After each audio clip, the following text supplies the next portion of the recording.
কোনো রকম বালি কি তেল ছাড়া ছোলা কিন্তু বাড়িতে একটু সহজেই ভেজে নিতে পারবেন। একেবারে ফোলা ফোলা আর মুচমুচে, দেখেই বুঝতে পারছেন মানে প্রত্যেকটা ছোলা খুব সুন্দরভাবে ফুটে গিয়েছে। দেখুন একটাও ছোলা যেন বাদ নেই, কত সুন্দর হয়েছে দেখেছেন তো ছোলা ভাজাগুলো। আর এই ছোলা একবার ভেজে তো আপনারা কোনো এয়ারটাইট কন্টেনার করে রেখে দেবেন, দেখবেন 1 বছর কিন্তু ভালো থাকবে। আপনাদের সকলকে অনেক অনেক স্বাগত জানাই। চলে এসেছি প্রতিদিনের মতো আবারও একটা নতুন রেসিপি নিয়ে। তো আজকের আমি বাড়িতেই ভাজবো ছোলা। তো ছোলা সবসময় বালি কিংবা তেলে ভাজা হয়, তো আজকের আমি বালি কি তেল ছাড়াই কিন্তু খুব সহজে বাড়িতে হচ্ছে গিয়ে ছোলা ভেজে দেখাবো। একেবারে হবে ফোলা ফোলা মুচমুচে। আর এইরকম ছোলা ভাজার দোকানতে না কিনে বাড়িতেই খুব সহজেই ভেজে নিতে পারবেন। সঙ্গে থাকুন আপনারা আর প্রথম থেকে শেষ পর্যন্ত পুরো রেসিপিটা দেখতে থাকুন। আশা করি আজকে রেসিপিটা আপনাদের অনেক ভালো লাগবে। আজকে ছোলা ভাজার জন্য এখানে আমি 500 ছোলা নিয়ে নিয়েছি, তবে এটা কিন্তু ভাজার ছোলা। আর একটা ছোলা পাওয়া যায় যেটা ভিজিয়ে খাওয়া হয়, তো ছোলাটা দেখে নেবেন, যেটা ভাজার ছোলা হয় সেই ছোলাটা নিয়ে নেবেন, দেখবেন খুব সুন্দর কিন্তু ছোলা ভাজা হবে। আর এবার আমি এই ছোলাটা একটা থালার মধ্যে নিয়ে নেব।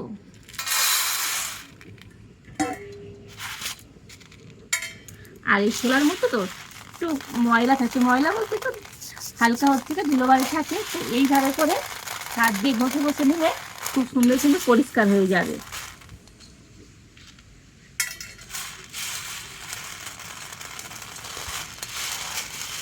তা না হলে আপনারা এগুলোকে ধুয়ে রোদ্দুরে খুব ভালো করে শুকিয়ে নিতে পারেন, তবে কিন্তু ভালো করে রোদ্দুরে শুকোতে হবে, যেহেতু এখন বর্ষাকাল, তো সেই জন্য এইভাবে করে হাত দিয়ে একটুখানি মুছে নিলেই হবে, কিংবা কোনো কাপড় দিয়েও মুছে নিতে পারেন, না ধোয়াই ভালো।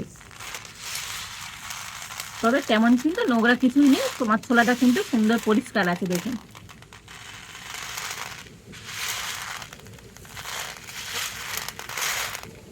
আর এবারে আমি এই ছোলাটা নিয়ে নেব কুলোর মধ্যে।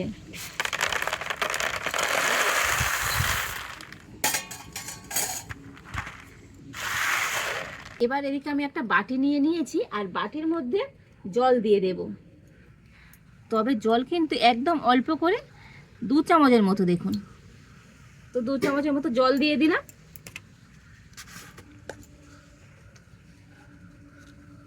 জলের মধ্যে 1/2 চামচ লবণ দিয়ে দিচ্ছে, আর 1/2 চামচ দিয়ে দেব খাবার সোডা মানে বেকিং সোডা। তো জলের সাথে বেকিং সোডা আর লবণটা একটু ভালো করে গুলে নেব।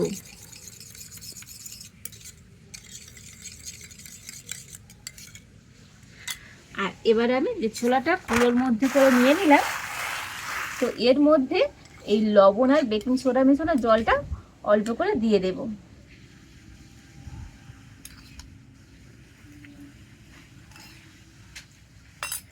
এইভাবে করে একটু হাত দিয়ে মিশিয়ে নেব।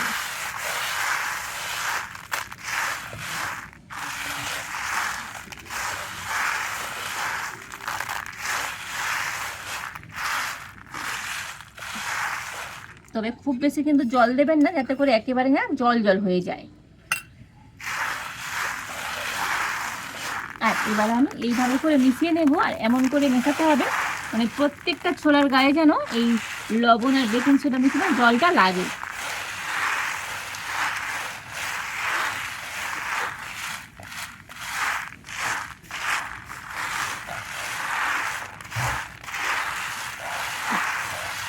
আর এইভাবে করে নিলে তো ছোলাটা একটু লবণ লবণ লাগবে, লবণ ছাড়া আর মনে হবে না খাবার সময়। তো একটু ভালো করে কিন্তু মিশিয়ে দিতে হবে, যাতে করে প্রত্যেকটা ছোলার গায়ে কিন্তু লেগে যায়। আর এইভাবে করে এখন আমি 5 মিনিট রেখে দেব, এতে করে ছোলার গায়ে যে জলটা সেটা কিন্তু ভালো মতো শুকিয়ে যাবে। তবে রোদ্দুরে দেওয়ার দরকার নেই, ফ্যানের হাওয়াতে দেওয়ারও দরকার নেই, একটু খোলামেলাতে এইভাবে ছড়িয়ে রাখলে এই ছোলার মধ্যে সুন্দরভাবে কিন্তু জলটা শুকিয়ে যাবে। আর এই ছোলাগুলোকে আমি 5 মিনিট এইভাবে রেখে দিয়েছিলাম, আর এখন ছোলাগুলো কিন্তু একেবারে ঝরঝরা হয়ে গিয়েছে। আর দেখুন ছোলার গায়ে কিন্তু একটু আর জল জল ভাব নেই, দেখে বুঝতে পারছেন। তো ছোলাটাকে কিন্তু এইভাবে করে শুকিয়ে নিতে হবে। আর এবারে আমি উনুনটা ঝেড়ে উনানে একটা কড়া বসিয়ে দিয়েছি, আর কড়াতে আমি দিয়ে দেবো লবণ। তো আজকের ছোলাটা আমি লবণ দিয়ে ভাজবো। কোনো রকম বালি কিংবা তেলের কোনো প্রয়োজন হবে না। আর এই লবণ দিয়ে খুব সুন্দর কিন্তু ছোলা ভাজা যায়। আর এই লবণটা কড়াতে দিয়ে দিচ্ছি।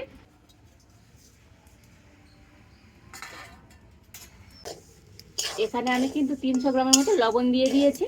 আর এবার আমি লবণটাকে এইভাবে নাড়াচাড়া করে ভালো করে গরম করে নেব। তো যে লবণটা কম দাম, মানে বেশি দামি লবণ না দিয়ে কম দামের লবণটা দিয়ে তো আপনারা এইভাবে ছোলা ভেজে নেবেন। আর এই ছোলা ভাজার পর এই লবণটা ফেলবেন না, আর রেখে দেবেন। আবারও কিন্তু কোনো কিছু ভাজার কিংবা ব্রেক করার কাজে এই লবণটা লেগে যাবে। তো আমরা জানি সবসময় ছোলা বলুন আর বাদাম বলুন বালিতে ভাজা হয়, তো বালি কিন্তু অনেক সময় বাড়িতে থাকে না। তো এই লবণটা কিন্তু আমাদের প্রত্যেকের বাড়িতে থাকে। আর এই লবণ দিয়ে এইভাবে কিন্তু ছোলা ভেজে নিতে পারেন, একেবারে ফোলা ফোলা ছোলা ভাজা হবে। আবার আছে কি তেল দিয়েও ভাজে, তো অনেকে তেলটা খায় না, তেলটাকে কিন্তু অপছন্দ করে। তো এই লবণ দিয়ে ভেজে দেখবেন একেবারে পারফেক্ট ছোলা ভাজা হবে। তবে প্রথমে লবণটাকে কিন্তু খুব ভালো করে গরম করে নিতে হবে। আর দেখুন লবণটা আগে কত সাদা ছিল, আর একটু ভেজে নিলে দেখবেন একটু হালকা লাল কালার চলে আসবে। তো লবণটাকে কিন্তু এইভাবে প্রথমে করে গরম করে নিতে হবে। আর এবারে আমি কয়েকটা ছোলা নিয়ে তো লবণের মধ্যে দিয়ে দেব, দিয়ে কিন্তু এইভাবে নাড়তে হবে। তো লবণ ভালো গরম হলে তবেই কিন্তু ছোলাগুলো সুন্দরভাবে ফুটবে।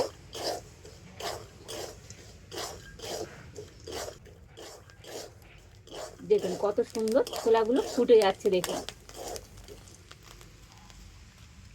দেখে বুঝতে পারছেন কত সুন্দরভাবে ছোলাগুলো ফুটেছে। দেখুন প্রত্যেকটা ছোলা সুন্দরভাবে কিন্তু ভাজা হয়েছে।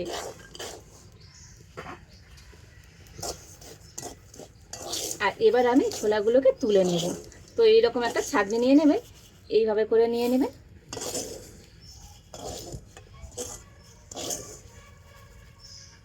তো আবার একটা ছাঁকনির মধ্যে দিয়ে দিচ্ছি, এতে করে লবণটা কিন্তু খুব ভালোভাবে ঝরে যাবে। দেখুন কত সুন্দর ছোলা ভাজা হয়েছে। দেখুন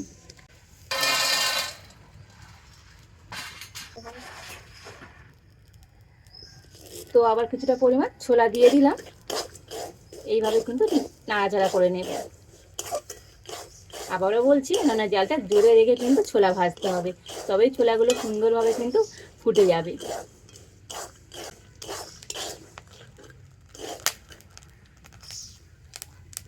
দেখুন কত সুন্দরভাবে ফুটে যাচ্ছে। দেখুন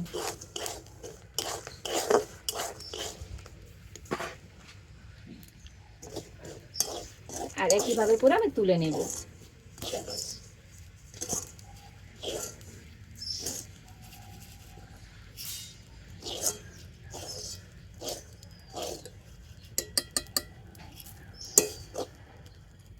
তো দেখুন প্রত্যেকবারে ছোলাগুলো কত সুন্দর ফুলকো ফুলকো হয়েছে, একটাও ছোলা যে ফোটে নেই এমন নেই, কত সুন্দর হয়েছে।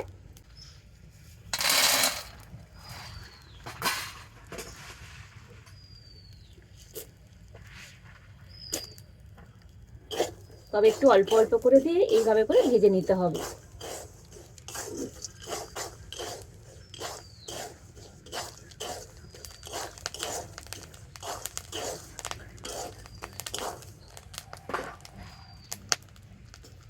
দেখুন কত সুন্দরভাবে প্রত্যেকবারের ছোলাগুলো একেবারে সুন্দরভাবে কিন্তু ফুটে যাচ্ছে।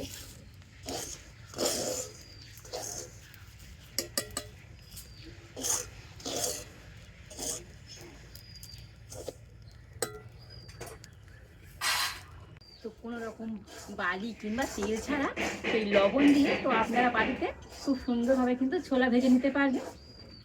একদম স্বাস্থ্যকর উপায়ে, কোনো রকম কেমিক্যাল কিছুই প্রয়োজন হবে না। আর এইভাবে করে আমি এখন সমস্ত ছোলাগুলো ভেজে নেব। আচ্ছা, লবণ দিয়ে ভাজা হচ্ছে বলে আপনারা অনেকে ভাববেন হয়তো এটা লবণ লবণ ভাব হবে, কিন্তু কিছুই হবে না। বাড়িতে একবার আপনারা এইভাবে ভেজেই দেখুন, তারপরে আমাকে কমেন্ট করে জানাবেন তো আপনাদের কেমন হয়েছে।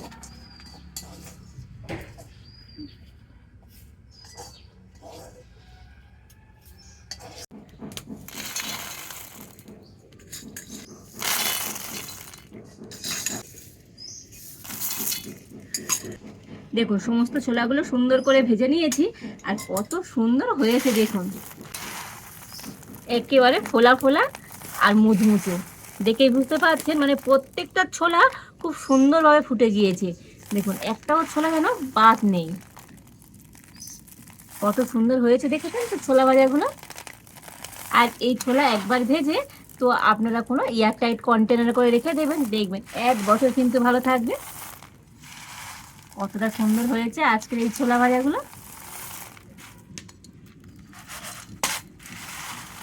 তো অসম্ভব সুন্দর হয়েছে, যেমন হয়েছে মুচমুচে তেমন ফোলা ফোলা। অনেক অনেক ছোলার তো খোসাও ছেড়ে গিয়েছে দেখুন, মানে এতটাই ফেটেছে সুন্দরভাবে খোসাগুলো ছেড়ে গিয়েছে। অসম্ভব সুন্দর হয়েছে আজকের এই ছোলা ভাজা। আর এই বর্ষাকালে ঝিরিঝিরি বৃষ্টির মধ্যে আর এইরকম ছোলা ভাজা খেতে কার না ভালো লাগে বলুন তো। তো বাড়িতে আপনারা খুব সহজেই আমার মতো করে এইভাবে লবণ দিয়ে ছোলা ভেজে দেখবেন, একেবারে পারফেক্ট হবে। তো বন্ধুরা আজকের আমার এই ছোলা ভাজা রেসিপিটা আপনাদের কেমন লাগলো তো অবশ্যই কমেন্ট করে জানাবেন। ভালো লাগলে লাইক শেয়ার সাবস্ক্রাইব করবেন। আজ এই পর্যন্ত, আপনারা ভালো থাকুন, সুস্থ থাকুন। দেখা হচ্ছে নতুন কোনো একটা রেসিপি নিয়ে।